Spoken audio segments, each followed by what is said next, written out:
નમસ્કાર મિત્રો, આઈ ખેડૂત યોજના યુટ્યુબ ચેનલમાં તમારું સ્વાગત છે. આજે આપણે ઈ શ્રમ કાર્ડ ઓનલાઈન મોબાઈલથી કઈ રીતે કાઢવું તેના વિશે માહિતી મેળવીશું. તમારા મોબાઈલમાં ઈ શ્રમ સાઇટ ખોલો. ઈ શ્રમ સાઇટમાં નીચે સ્ક્રોલ કરો અને અહીંયા નીચે રજિસ્ટ્રેશનનો ઓપ્શન આવશે. અહીંયા તમારો મોબાઈલ નંબર નાખો અને કેપ્ચા નાખો અને સેન્ડ ઓટીપી પર ક્લિક કરો. આધાર KYC આધાર નંબર નાખો તમારો, ત્યારબાદ કેપ્ચા નાખો અને ક્લિક કરી અને સબમિટ પર ક્લિક કરો. સબમિટ પર ક્લિક કરતા તમારા મોબાઈલ નંબર પર ઓટીપી આવશે. તે ઓટીપી અહીંયા જનરેટ કરો અને કેપ્ચા નાખી અને વેલિડિટી પર ક્લિક કરો. અહીંયા તમારો ઈમેલ નંબર, તમારા લગ્ન થયા છે કે નહીં, મેરિડ છો કે અનમેરિડ છો, તમારા ફાધરનું નામ, તમારા મધરનું નામ, તમે કઈ જ્ઞાતિમાં આવો છો, OBC, SC, ST તે જનરેટ કરો. તમારો બ્લડ ગ્રુપ OB+ જે હોય તે જનરેટ કરો. ત્યારબાદ તમારો મોબાઈલ નંબર નાખી અને સબમિટ કરો. અહીંયા રજિસ્ટ્રેશન ફોર્મ છે.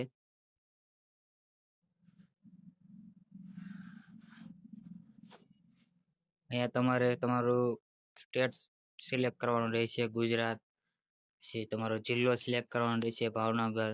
અને તમારો તાલુકો અને તમારું ગામ સિલેક્ટ કરવાનું રહેશે અને તમારો પિનકોડ નંબર નાખવાનો રહેશે. તમે ગામડામાં રહેતા હો તો રૂરલ પર ક્લિક કરો અને તમારું એડ્રેસ નાખવાનું રહેશે.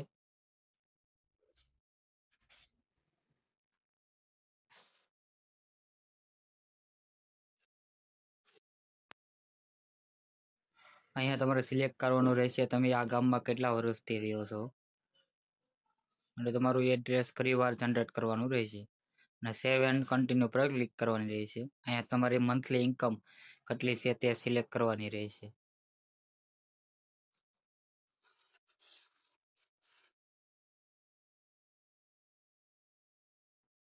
અને ઇન્કમ સર્ટિફિકેટ એટલે આવકના દાખલાનો ફોટો અપલોડ કરવાનો રહેશે અને સેવ એન્ડ કન્ટિન્યુ પર ક્લિક કરો.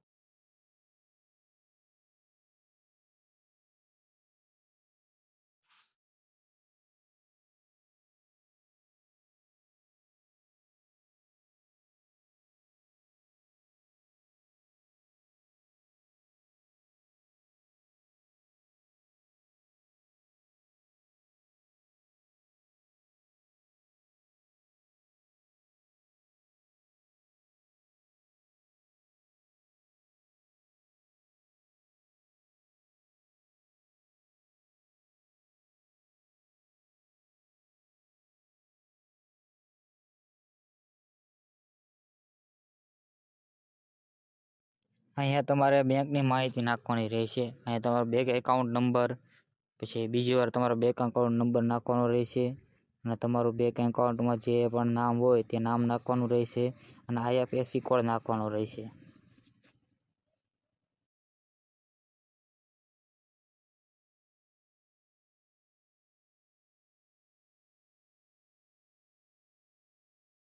અહીંયા તમારે જે બેંકમાં ખાતું હોય તે બેંકનું નામ અને તે બેંકની બ્રાન્ચ નંબર નાખવાનો રહેશે અને સેવ એન્ડ કન્ટિન્યુ પર ક્લિક કરવાનું રહેશે.